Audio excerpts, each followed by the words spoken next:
So guys, thanks again for tuning in to another episode of the WSXM podcast as always. As my mantra, which is I always say, a united Africa is an undisputed Africa. So anyway, this video what I want to talk about tonight is King Charles and his wife, Queen Camille or whatever her name is. They're about to visit, they're going on a tour in Kenya. So the first they're gonna stop at Kenya to meet President Ruto, and then they're gonna go to Nairobi. But not all of the citizens in Kenya is happy about this visit because, as I've experienced, whenever a king or a queen like visit a Commonwealth country, like for instance, whenever the queen before she passed, whenever she visit in the Caribbean, come in the Caribbean for a tour, do you know the country that she's visiting is a country that foots the bill for the visit. So, and businesses get closed down, roads get blocked. It wreaks havoc on the country. And most times citizens know, and we're not living in an era where we're bowing down to queens and kings and listening to them anymore. Those days are done with because the English Empire, as I know, has done and committed a lot of atrocities on the continent over the decades when they used to rule the continent, when they have territories all over. Up to today in Kenya, they still have property, even though Kenya get independence in the 50s, the 50s, they still own property. They never turn it over to the people, to who they stole it from, which is some of those local tribes. Anyway, listen to what some of these Kenyans are saying. There's nothing he is bringing to Kenya. He's just coming to visit. He's wealthy. He has everything. There's no way I'm going to benefit as a citizen. We'll just suffer economically because a lot of businesses are going to close down and roads will be blocked. That day will be very hard for us in the transport sector. I don't think the King's visit will have any big or positive impact on the economy of Kenya. I think it will just cause a lot of congestion and confusion in the city, a lot of disruption of businesses. So there you have it.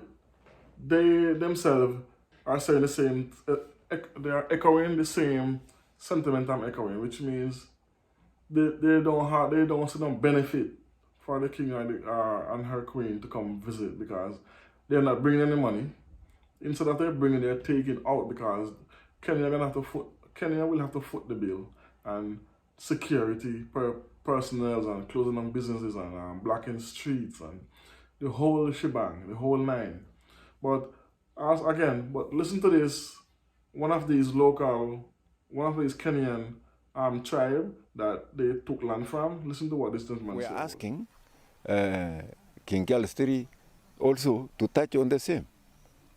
Say something about these lands. Why are they still being used by the British while the Kipsigis people are suffering? People in detention camps were released in 1962, but the land where they had once grazed their livestock now belonged to British settlers and tea companies. Today, Ngasura and his descendants survive over half a dozen cows and some maize crops. Buckingham Palace said Charles's visit will acknowledge painful aspects of the UK and Kenya's shared history. So there, he's saying what most African countries are saying currently when it comes on to colonizers. I mean, I'm not specifically talking about the English at this moment. I'm talking about the English, the Americans, the French. They still own a lot of properties on the continent and not turning it over.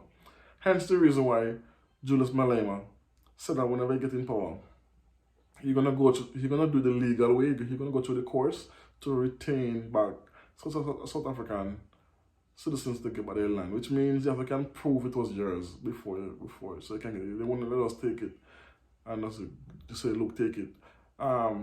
President Mugabe of Zimbabwe did take on that mantra and literally take land from white people and give it to blacks, to black South Africa, to black Zimbabweans.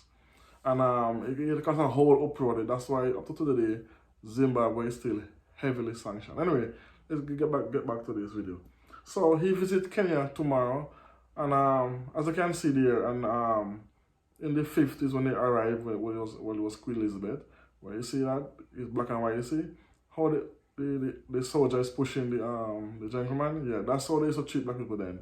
Horribly. So I don't see why a farmer colonizer should come and visit the country and not apologize for one, because they never apologize. They say they will, and we never get any reparations. And I believe in reparation, but not reparation in the sense of giving back cash. I believe in reparation as they give back our jewelries, they give back our artifacts, give back our lands. Those are the things I need. Tangible things that we can actually use, not promises and money. Because if they give us money, if they give any African country / Caribbean country or any farmer slaves reparation, I get money, that money gonna blow so fast, and you're gonna get stolen. You're gonna be robbed by politicians, gonna steal money from it. So I rather they return the lands to their rightful owners, track down the generations and see who the land belongs to. Bring back our artifacts, bring back our diamonds, our rubies, our gold. Especially England, they have billions of dollars in artifacts. And not only England, the French, in their museums, globally, they have trillions of dollars in artifacts for the African continent.